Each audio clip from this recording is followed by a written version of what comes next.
안녕하세요. 마이웨이입니다. 연휴 잘 보내셨어요? 저도 모처럼 또 이 연휴를 맞아서 가족들하고 즐거운 시간을 보내고 왔습니다.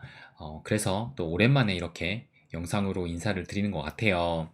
그래서 어린이날도 껴있고 해가지고 또 참 가족하고는 즐거운 시간을 보냈는데, 이렇게 암호화폐 시장을 보면 참 즐겁지가 못하다라는 생각을 또 하게 되는 것 같아요. 그래서 이런 장을 보면서 또 이것을 어떻게 생각해야 될지, 또 전반적인 장의 흐름은 어떠한지 오늘은 그것에 대해서 한번 좀 살펴보도록 하겠습니다. 그럼 일단 현재 이 암호화폐 시장은 이렇게 흘러가고 있는데, 그렇다면 지난주 이 미증시 또 특히 금요일 날 어떻게 장 마감이 됐는지 그것부터 한번 살펴볼게요.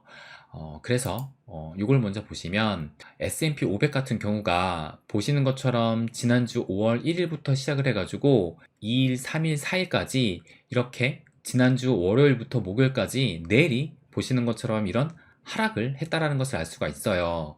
그런데 금요일 5월 5일에는 1.85%의 좀 비교적 그래도 좀 큰 상승이 나왔다라는 것을 알 수가 있습니다.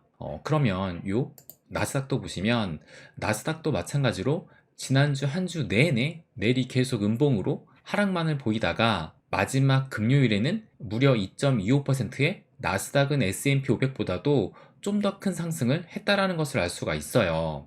그래서 이 히트맵을 보시면 전반적으로 보시는 것처럼 이런 초록색의 상승한 종목이 훨씬 더 많았다는 것을 알 수가 있고, 특히 애플 같은 경우가 4.69%의 시가총액 1위 기업임에도 불구하고 이렇게 큰 상승이 나왔고, 또 보시는 것처럼 이 테슬라도 무려 5.5%나 상승이 나오면서 다시 170달러 선까지 올라서는 이런 모습을 보여줬습니다. 그래서 요 전체적인 이 시황을 보면 보시는 것처럼 뉴욕 3대 지수 모두 이렇게 비교적 큰 상승이 나왔고, 또 이 아래에 유럽 증시를 봐도 유럽의 주요국 모든 국가들도 이렇게 상승을 보였다는 것을 알 수가 있습니다. 그래서 요 공포지수 이 빅스 지수를 보시면 하루 만에 무려 14%나 이렇게 하락을 하면서 며칠 전만 해도 이 장기 평균선인 20을 넘었었다가 이 금요일 하루 만에 다시 이 17포인트로 큰 폭으로 떨어졌다는 것을 알 수가 있어요. 그만큼 이 금요일 장이 좀 남달랐다는 것인데, 그러면 이 S&P 500의 차트를 다시 한번 좀 보면 제가 요즘 계속 말씀드리는 요 상승 추세선과 그 다음에 200일 이동 평균선 요 안에서 계속 머무는지를 지켜보자라고 했는데, 지난주 계속 좀 내리 하락을 하면서 이렇게 좀 꺾였다가 금요일 하루 상승으로 다시 이렇게 올라서면서 이 S&P 500 지수는 현재 4136포인트까지 다시 올라섰다라는 것을 알 수가 있습니다. 그래서 금요일 날 전반적인 이 주식시장, 뭐 미국뿐만 아니라 유럽까지도 비교적 그 분위기가 좋았는데, 그러다 보니 보시는 것처럼 비트코인도 보시면 이때가 5월 5일 하루 동안의 일봉을 보시면 전반적인 자산 시장이 상승을 하면서 비트코인 역시 이렇게 2.3%의 상승을 보였다는 것을 알 수가 있어요. 그런데 문제는 그렇게 해가지고 금요일 장을 잘 마무리했는데, 그 이후로 이 비트코인은 주말장을 보시는 것처럼 지금 오늘까지도 내리 하락을 하면서 지금은 28.2K까지 내려앉았다는 것을 알 수가 있습니다. 그러니까 그 상승세를 전혀 이어가지를 못하고 있는 것인데, 그렇다면 지난 증시는 왜 올랐냐? 일단 그것부터 한번 좀 살펴볼게요. 일단 요 아까 히트맵을 보신 것처럼 이 애플 같은 경우가 지난주에 실적 발표를 했는데 생각보다 호실적을 발표를 하면서 그거에 따라서 4.6%라는 비교적 큰 상승을 보였고, 그리고 무엇보다도 요걸 좀 보시면 그 전날까지만 해도 이 팩웨스트 뱅코프 은행이 주가가 계속 폭락을 하면서 시장에 좀 이 은행 위기가 다시 불거지는 게 아닌가 하는 그런 불안감이 또 조성되기도 했어요. 그런데 이 JP 모건에서 지금의 은행 위기는 이 공매도 세력 때문이다 라고 하면서 오히려 반대로 지방은행의 등급을 상향 조정을 하면서 그로 인해서 은행주들이 랠리를 보였습니다. 그래서 저는 이것을 보고 이 JP 모건이 의도적으로 이 은행들을 살리기 위해서 등급 상향을 했다라고 저는 생각을 해요.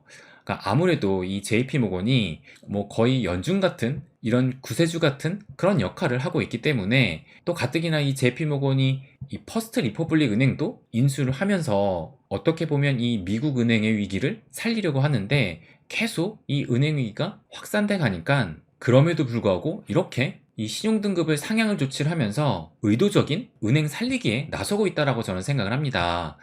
그래서 아무튼 이런 노력 때문에 보시는 것처럼 전반적인 금융주들이 상승을 했다라는 것을 알 수가 있고, 또 이 지역 은행들도 보시는 것처럼 뭐 6%, 7%, 또 10%, 16%, 19% 등 꽤 큰 폭등이 나왔다라는 것을 알 수가 있어요. 그리고 이 논란의 중심이었던 팩웨스트 뱅코프도 하루 만에 무려 81.7%의 엄청난 폭등을 보였습니다. 그런데 뭐 이렇게 80%가 넘는 폭등이 나왔다 하더라도 보시면 원래 3월달 초까지만 해도 이때의 주가는 거의 한 26, 27달러 선을 보이고 있다가 은행위기가 불거지면서 이렇게 폭락을 해서 거의 2달러 후반까지도 떨어졌던 건데, 그래서 지난 금요일날 80%의 상승이 나오면서 보시는 것처럼 요만큼 상승했다는 것을 알 수가 있어요. 그러니까 비록 이 금요일날의 전반적인 은행주들이 좀 큰 상승이 나왔지만 이것이 근본적인 위기 해소로는 볼 수가 없다라는 겁니다. 그러다 보니 이 미 증시가 상승을 하면서 이 비트코인도 이렇게 좀 어느 정도의 상승을 보였지만 그 상승 동력이 아무래도 좀 부족하다 보니까 계속 이렇게 좀 빠지고 있다라고 생각이 들어요. 그리고 조금 전에 말씀드린 것처럼 이 은행 위기가 아직 끝나지 않았다라는 이런 시장의 인식도 남아있고, 또 월가의 거물들까지 잇따른 경고를 하고 있다라고 합니다. 그러면서 여기 보시는 것처럼 연준이 금리 인하에 나서기 전까지 뱅크런 사태는 지속될 것이다 라는 이런 발언도 이어지고 있어요. 저도 이 근본적인 원인이 해결이 되려면 금리 인하가 이루어져야 된다고 말씀을 드리고 있는데, 아무래도 이 연준은 계속 이 금리 인하에 대한 압박을 받을 것으로 생각이 듭니다. 아무튼 이렇게 뭐 근본적인 원인이 해소가 된 것이 아니기 때문에 이 위험자산이라고 불리는 이 암호화폐 시장은 이렇게 약세로 좀 흐르면서 답답한 시장의 모습을 보이고 있어요.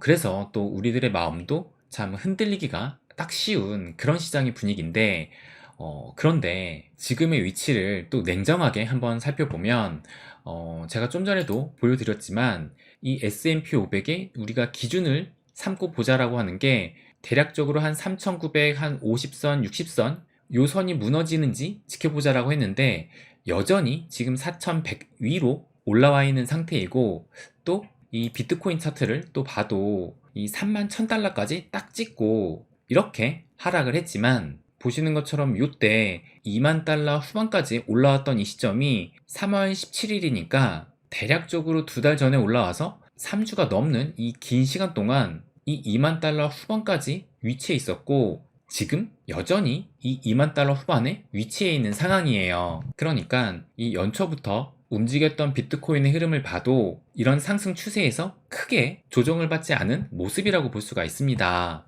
그리고 또 이 리플도 한번 살펴보면 작년 연말 올 초까지만 하더라도 이 리플의 가격이 400원 초반대를 머물고 있다가 올해 해가 바뀌면서 1월 달에 올라서면서 이 리플의 가격이 500원대로 이렇게 올라서게 됐어요.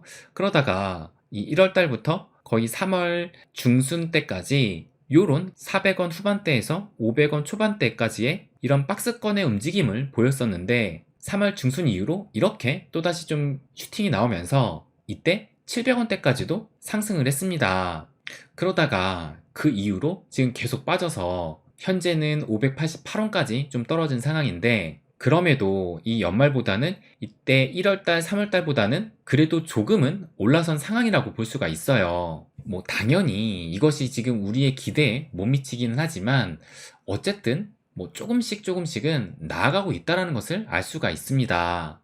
그러면서 제가 항상 말씀드리는 것 중에 하나가, 대세 상승장은 아무리 빨라도 내년 반감기 이후에 나타날 것이라고 생각을 하고 있고, 올해는 축적의 기간, 회복의 기간이라고 말씀을 드렸습니다. 그리고 내년까지도 사실 이 표로 보면은 이 예열의 단계이고 2025년이 들어서야 진짜 이 21년도와 같은 이런 대세 상승장으로 접어든다라고 우리는 예상을 하고 있어요. 그래서 이럴 때일수록 이 흔들리기보다는 이 큰 그림을 다시 한번 좀 상기시켜야 된다고 생각을 해요. 그리고 또 하나 보여드릴 것이 이것을 보시면 이게 애플 주가의 모습인데 지난주 금요일에 무려 4%가 넘는 이런 큰 상승이 나오면서 이 애플의 역대 최고가가 보시는 것처럼 대략적으로 한 180달러 선인데 지금은 현재 173달러까지 올라섰다는 것을 알 수가 있습니다. 그래서 앞으로 대략적으로 한 5%만 상승을 하게 되면 역대 최고가를 다시 경신하게 되는 거예요. 그래서 제가 요거에 대해서도 한번 이 텔레그램 방에다가는 말씀을 드렸는데 뭐라고 말씀을 드렸냐면 이 애플이 전고점을 넘어서면 주식시장에도 약세장이 끝나간다라는 그런 의미로 받아들여지면서 다른 기업들도 전고점을 향해 갈 가능성이 높아질 것이고 그렇게 되면 전반적인 위험자산에 대한 투심이 개선될 여지가 크다고 말씀을 드렸습니다. 그래서 투심이 개선이 되면서 이 주식시장이 좋아진다면 그 훈풍이 암호화폐 시장까지 넘어올 가능성이 저는 매우 크다고 생각을 해요. 그리고 또 제가 자주 보여드리는 이 달러 지수도 한번 보면 현재는 101포인트 정도 보이고 있는데 보시는 것처럼 이렇게 작년 하반기에 고점을 찍고 지금은 이런 하락 추세에 있다는 것을 알 수가 있어요. 그래서 지금 이 100포인트 정도대를 쉽게 무너지지 못하고 어떻게 보면 좀 지지를 받고 있는 모습인데 결국엔 여기서 좀 반등을 한다 하더라도 시간이 흐를수록 이 지지는 조만간 무너질 것이라 저는 생각을 합니다. 그리고 또 이번 주에 이걸 보시면 5월 10일이니까 이제 이틀 남았는데 이틀 뒤면 또 이 미국의 소비자 물가지수인 CPI가 발표가 됩니다. 그래서 지난달에는 5.0%가 나왔는데 지금 내일 모레 예측치는 5.0%로 지난달과 동일하게 지금 예상을 하고 있어요. 그래서 실제 발표치가 또 얼마가 나오느냐에 따라서 이 시장이 출렁이는 변동성이 또 나올 수도 있다라고 생각을 합니다. 그래서 또 이 시장이 며칠 뒤에 또 빅 이벤트를 앞두고 있기 때문에 그 전까지는 뭐 큰 상승을 기대하기는 좀 어려울 것으로 또 생각이 듭니다. 그래서 참 이 시장이 좀 답답하다고 느끼실 것 같은데 그래서 좀 마지막으로 말씀을 또 드리면 제가 이 멤버십 회원님들에게도 항상 말씀드리는 것이 시장이 하방으로 이렇게 쏟아질 것 같고 또 무너질 것 같고 위기가 커져가는 것 같아도 결국 오를 때는 지난주 금요일처럼 이렇게 성큼 올라서면서 시장이 쉽게 무너지지 않는다는 것을 우리는 계속 보고 있어요. 왜냐하면 진짜 위기의 약세장은 이미 작년으로 끝났고 이제는 회복의 시기이기 때문입니다. 그래서 제가 보기엔 시장 역시 이 대세 상승장을 준비하는 기간인 만큼 우리도 조급함을 버리고 우리 역시 이 대세 상승장을 준비하는 마음으로 이 시장에 끝까지 머물러야 한다라고 생각을 합니다. 그래서 지금의 이런 상황을 너무 마음을 쓰기보다 내년, 내후년을 위해서 어떻게 하면 조금이라도 이 기회로 만들 수 있을지를 먼저 생각해야 된다고 봐요. 결국 이 시장은 작년 연말부터 지금까지 상승을 했던 것처럼 지금의 이 약세장을 딛고 올라서는 그 장은 반드시 올 것이라 생각을 합니다. 그래서 좀 힘을 내셨으면 합니다. 네, 그럼 오늘은 여기까지 하겠습니다. 항상 제 이야기 끝까지 들어주셔서 감사드립니다. 부자가 되는 길, My Way.